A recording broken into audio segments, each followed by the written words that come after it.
당신과 세계의 현재와 미래를 보는 창 워킹 바이블 TV 워킹 바이블 연구소장 송명동 목사입니다. 반갑습니다. 구독, 좋아요, 알람 설정을 누르시면 새 영상을 쉽게 볼 수 있습니다. 아울러 모든 것은 무료임을 알려드립니다. 예수 승천과 계시록 첫 번째 인의 시기, 신말과 탄자는 대환란 사건인가? 계시록에서 일곱 인과 일곱 나팔과 일곱 대접은 중추적인 역할을 합니다. 그래서 일곱 인 가운데 네 인, 그리고 특별히 첫 번째 인을 뗄 때 신말이 나오고 활을 가졌고 멸관을 받고 또 나가서 이기고 이기려고 하더라고 말하고 있죠. 둘째 인은 붉은 말입니다. 셋째 인은 검은 말이죠. 기근입니다. 넷째 인은 청황색말, 창백한 말이 나오는데 그 탄자 이름은 사망이라고 말하고 있습니다. 사망이죠. 그래서 음부가 그 뒤를 따르더라 라고 말씀하고 있습니다. 둘째인 붉은 말은 전쟁이고요. 셋째인 검은 말은 기근이고 넷째인 청황색 말, 창백한 말은 사망의 이견이 없습니다. 그래서 제일 견해가 많았던 것이 첫째인 신말과 그 탄자인데 이것은 적그리스도도 아니고 그리스도도 아니고 복음 증거라는 것을 이미 봤습니다. 이전 영상을 참조하면 되겠죠. 왜냐하면 네 가지 모두가 의인화되었기 때문입니다.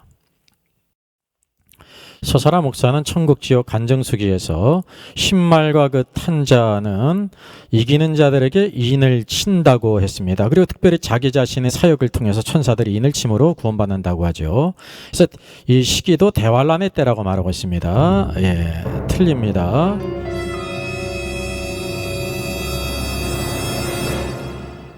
이것은 오류도 아니고요. 거짓인데 그 자신을 통해서 구원받는다고 하기 때문에 인을 쳐야 구원받는다고 하기 때문에 사기에 가깝습니다. 김홍기 목사께서는 신말과 그 탄자를 그리스도라고 말했고 그것도 오류고요. 시기에 있어서 대환란이라고 말했습니다. 오류입니다.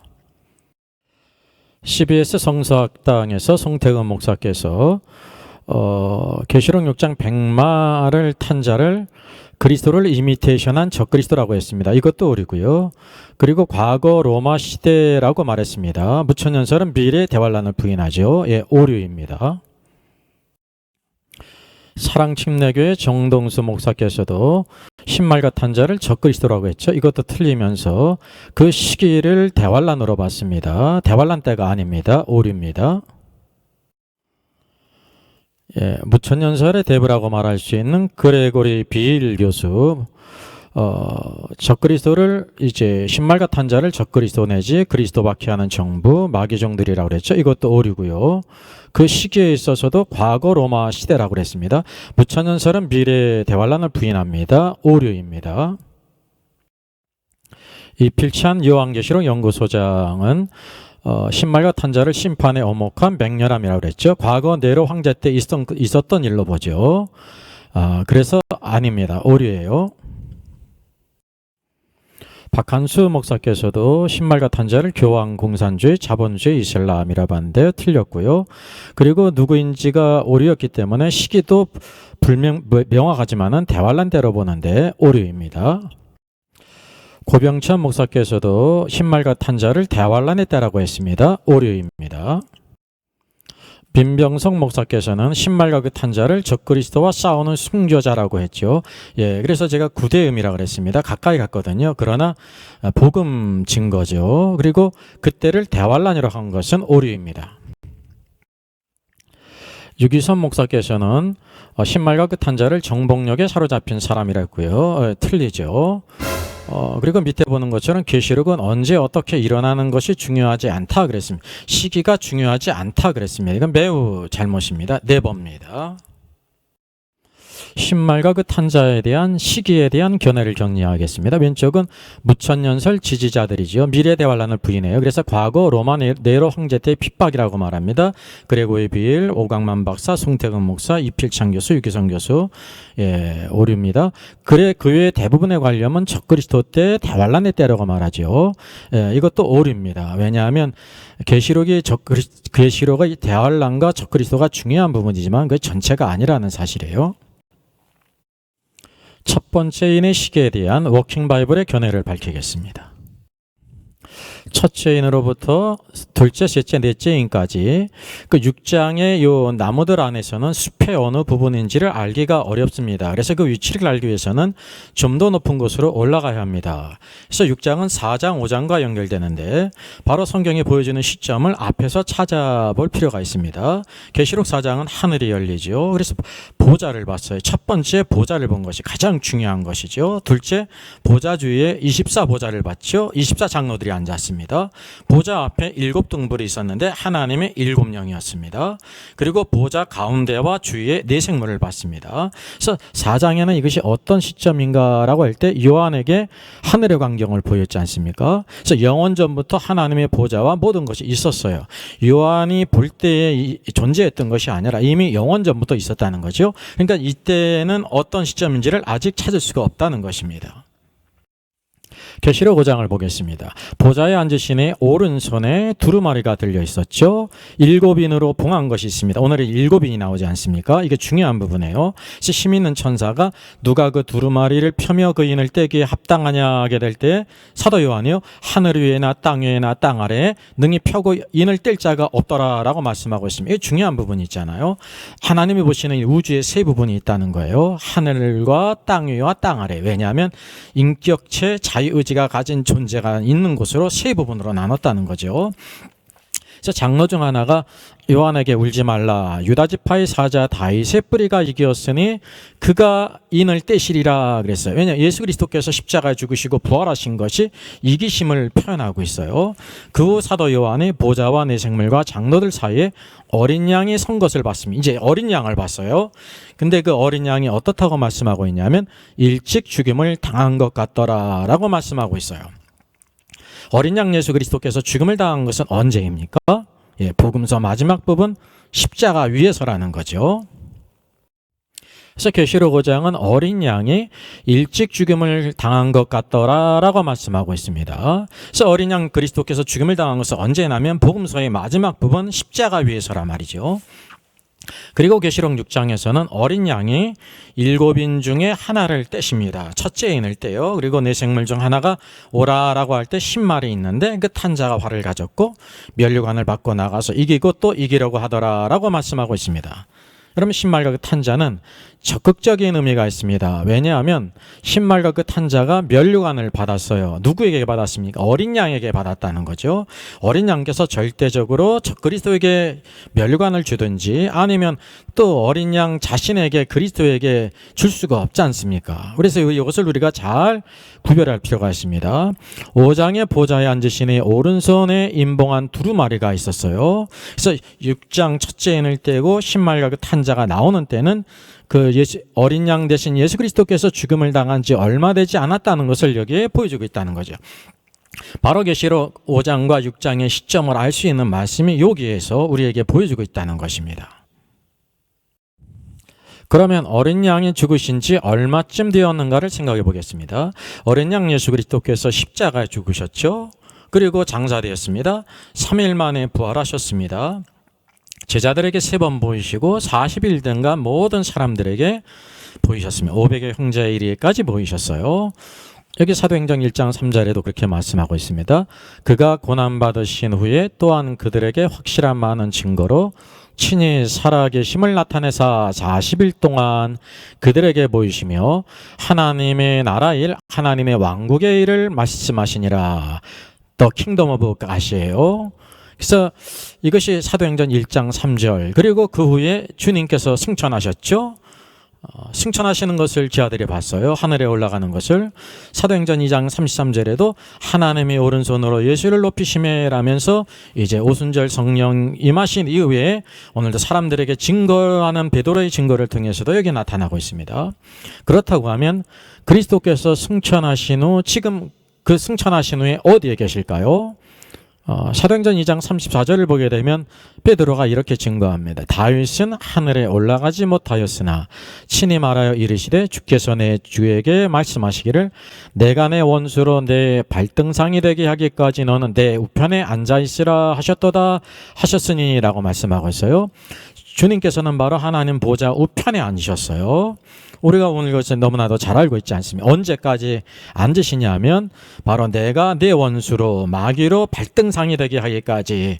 그러니까 주님이 다시 재림하실 때까지 너는 내 우편에 앉아 있으라 그랬어요. 그러니까 주님께서 다시 오실 때 그 원수를 발등상이 되게 한다는 것을 우리가 알 수가 있습니다. 이것을 통해서도 무천년서들이 말하는 예수 그리스도의 초림 때에 마귀가 이제 무적에게 감금됐다는 것은 잘못 본 것입니다. 그리고 또 그것을 보여주는 말씀이 계시록 5장 6절이에요.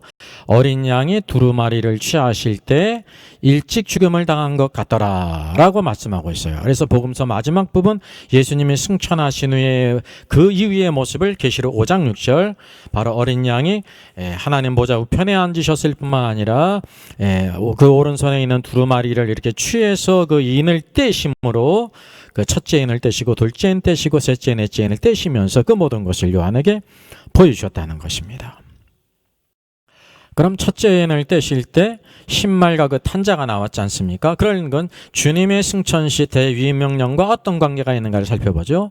마태복음 마지막은 그러므로 너희는 가서 모든 족속으로 제자 삼으라 그랬어요. 마태복음의 마지막 명령이죠. 마가복음 15장 16절은 모든 민족 모든 피조물에게 복음을 전하라 그랬어요. 원어상으로는 피조물 크리에이처입니다.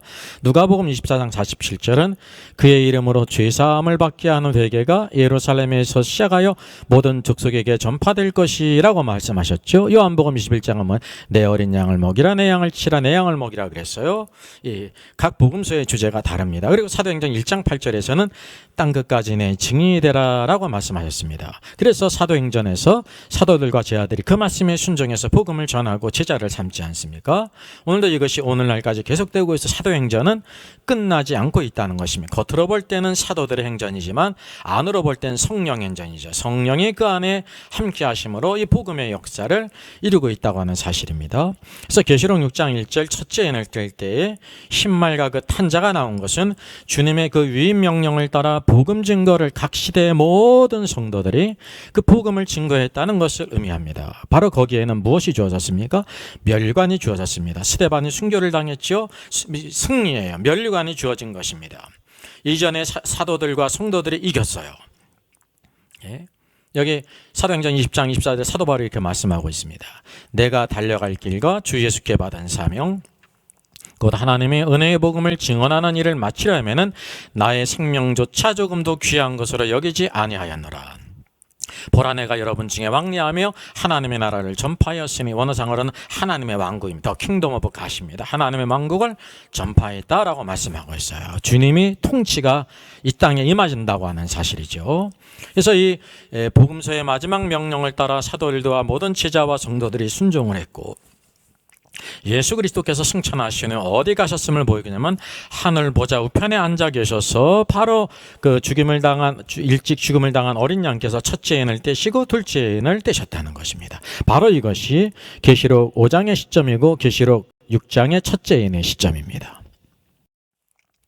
예수 그리스도께서 결국 그의 모든 사역을 마감하시고 십자가에 죽으시고 장사됐습니다. 그 사흘이 지났습니다. 부활하셨죠. 얼마나 놀라운 일입니까? 부활의 증인들이 있어요.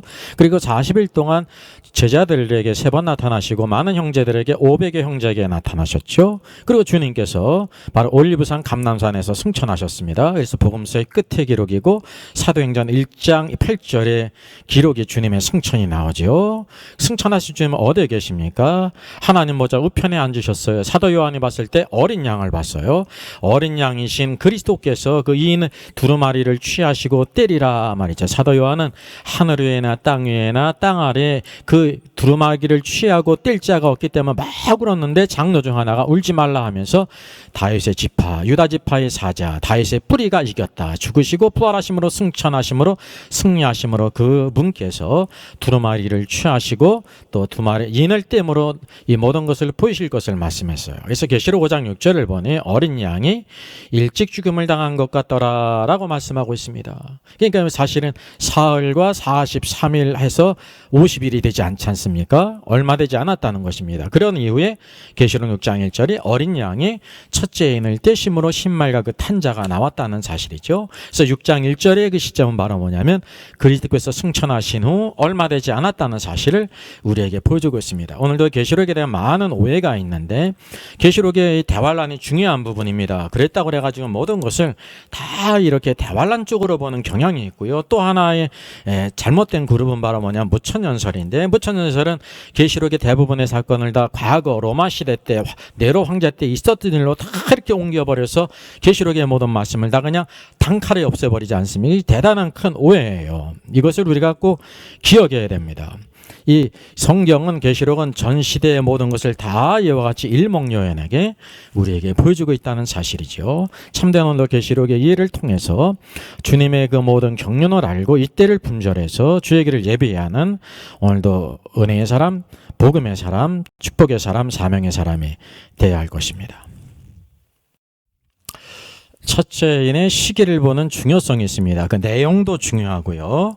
또 첫째인의 시기가 중요합니다. 우리가 어떤 사람과 만날 때에도 어디서 만나자가 중요하고요. 언제 만나자가 중요해요. 어디서를 알아도 아무 때나 나가면 만날 수 있는 게 아니라는 사실이죠. 그래서 첫째인의 시기의 중요성이 있는데 계시록의 시기를 분별하는 지표가 되기 때문에 그렇습니다. 그래서 첫째인의 시기 신말과 그 탄자가 나오는 시기는요. 대환란의 때가 아닙니다. 대부분 대환란이라고 하기 때문에 적그리스도로 그렇게 또 오해가 생기죠.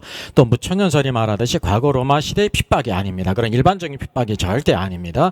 창세 이후로 그런 핍박이 없었다는 것을 기억할 필요가 있어요. 그러니까 주님 승천하신 후 대위임 명령에 따라서 복음을 증거한 모든 것을 첫째인이라는 것을 우리에게 보여주고 있어요. 바로 우리가 그것을 또 위임받아서 이 시대의 복음을 증거하고 있다는 사실입니다. 주의 말씀대로 제자 삼으라 말이죠. 천국 백성을 삼으라. 오늘도 이 시대에 참된 제자로 주님을 따라가는 저 여러분이 되어야 될 줄 믿습니다. 이 몸의 소망 무언가 찬양하겠습니다.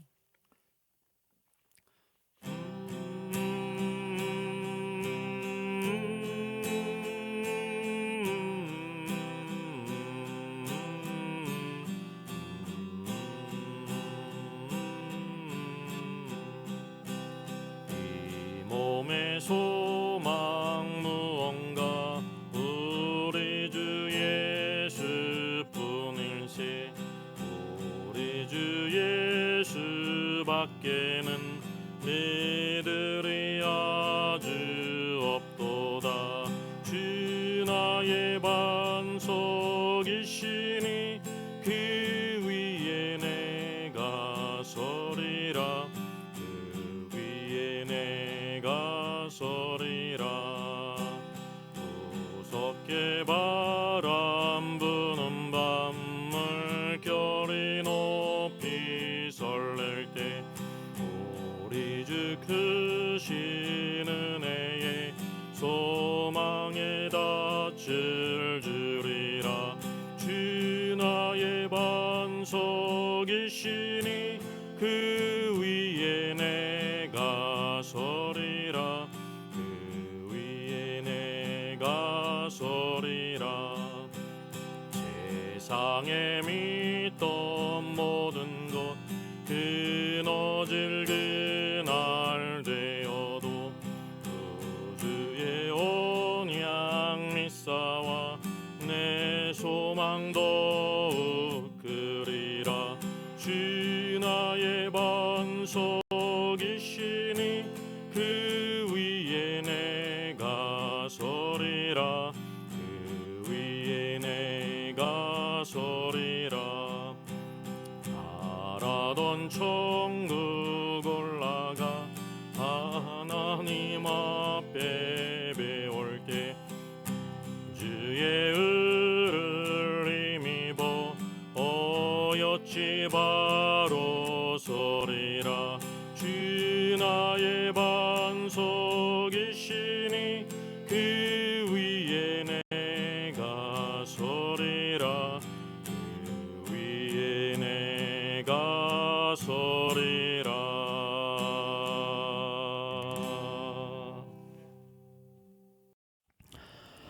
사랑해 주님 감사합니다. 계시록의 말씀 첫째의 시기에 대하여 같이 살펴보았습니다. 주님의 말씀을 잘 상고하여 깨달아 하는 저들 되게 하시고 이 아름다운 복음, 그리스도께서 다 이루신 놀라운 복음 증거하는 사명과 축복을 우리에게 주셨사오니 오늘도 모든 사도들이 갖고 모든 초대교회 성도들이 갖고 전 시대의 성도들이 죽음으로써 순교함으로 모든 것을 다 버리고 전했던 이 복음을 잘 이 시대의 사명을 감당하는 저들 되게 주시옵소서. 내가 달려갈 길과 주 예수께 받은 사명, 이 은혜의 복음을 증언하는 일을 마치려 하면은 나의 생명조차 조금도 귀한 것으로 여기지 아니하노라 라던 이 놀라운 고백이 오늘날 이 시대 모든 주의 종들에게 있게 하시고 성도들에게 있게 하시고 오늘도 주님의 왕국이 이 땅에 임하기까지 주님이 오시기까지 우리의 모든 것을 잘 감당하며 승리케 하시옵소서. 주님의 선한 손길을 바라며 주 예수님의 이름으로 기도하옵나이다. 아멘. 워킹 바이블 연구소장의 저서를 소개하겠습니다. 첫째는 계시록과 다니엘서의 전반적인 조망을 다룬 책입니다. 둘째는 구원과 천국의 내용을 심도 있게 다룬 책입니다. 셋째는 종교개혁 500주년 칭의론 논쟁의 코페르니쿠스적인 해법을 제시한 책이죠. 구원론과 칭의론을 다룬 책입니다.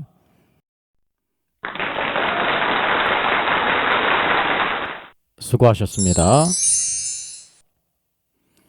구독, 좋아요, 알람 설정을 누르시면 새 영상을 쉽게 시청할 수 있습니다. 아울러 모두 무료임을 알려드립니다.